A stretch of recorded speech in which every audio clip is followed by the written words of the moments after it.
Hello everyone, Tina here. Happy Friday to you all. Thank you so much for joining me. Well, today we are going to create a card using the Spellbinders Clear Stamp of the Month Club Kit for December 2021. They actually have two club kits with the clear stamp. They have the Clear Stamp Club on its own, and then they have the Clear Stamp and Die set. So if you want the coordinating dies for your stamp set, there's an option. And I'll link both of these clubs down below if you want to check it out. But this month, it's kind of like an abstracty design. There's letters in here that will spell love you, but today we're going to create a card that says lovely. And then there's some other sentiments that say friend, be bold, and color outside the lines. In fact, that's the name of our stamp set this month. We are going to stamp the word lovely using the letters here. The letters are block letters, but they have some pretty flowers on there. So I'm stamping with Memento ink, so this way I can color in those flowers with a couple Copic markers. The markers that I chose, we're just going to use one color because the flowers are pretty little, but the colors that I chose were some bright colors, a pink, a green, a yellow, and an orange. I'm going to be using some Spellbinders Color Essential cardstock. I'm using Rainforest, Wildberry, Persimmon, and then Beeswax. So I went through my Copics trying to find the colors that kind of coordinated with that colored cardstock. Now once my flowers are colored in, we are going to go ahead and take the coordinating dies and we'll die cut these out. And again, the flowers were so small I just used one color to fill those in.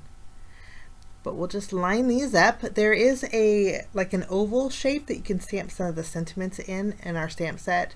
There's a coordinating die for that.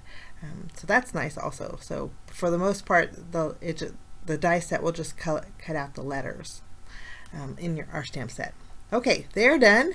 And before I put my dies away, I wanted to try some new foam.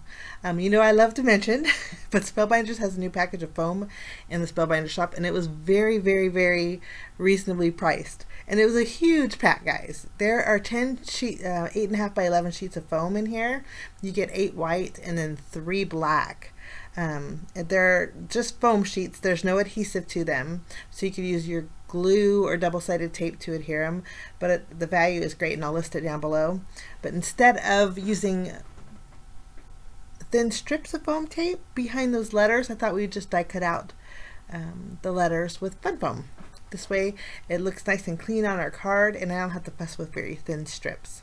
So we'll just take all the letters that spell out lovely and die cut those out with the white. I'm calling it fun foam, but it's actually called pop-up die cutting foam sheets. So once they're die cut, we're going to bring in some glue. I'm going to add glue to all of the fun foam pieces. I said it again. All of the pop-up foam sheets, and then we can go ahead and layer our stamped image right over the top. And this, believe it or not, saved time than cutting those thin strips of foam adhesive. And I think it'll lay nicely on the card, and it helps with stability for mailing too. I've did this before with fun foam that I've ordered off of Amazon, and actually this is cheaper than that for the price. Okay, I'm rambling, so we are going to set our lovely aside. And I googled how many words you can spell with the letters that were in the stamp set, and lovely was one of them. So I thought it'd be perfect to put to stamp a friendship card today. Now for my background, I'm going to bring in my Spellbinders Essential Square dies. Now I'm using the second smallest dotted detail one, and I'm going to die cut this out with a piece of cardstock that measures 1 3/4 inches wide. I did that to all of them. It does have a die that will cut it out with your dotted detail, but it was a little bit too large, so I just cut out a strip that was 1 inch by 3 3/4, and then use that dotted detail. So the dotted detail is closer to the edge, basically. Now what we're going to do is do a little bit more stamping. There's 4 flowers in our stamp set, and they're all different, very kind of abstracty, and I'm going to stamp a flower on each one of these panels.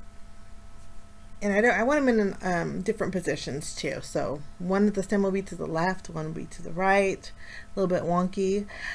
There are some solid images in the stamp set that I thought would line up with the flowers, but they're actually made to go outside the lines. Thus you get your stamp set name.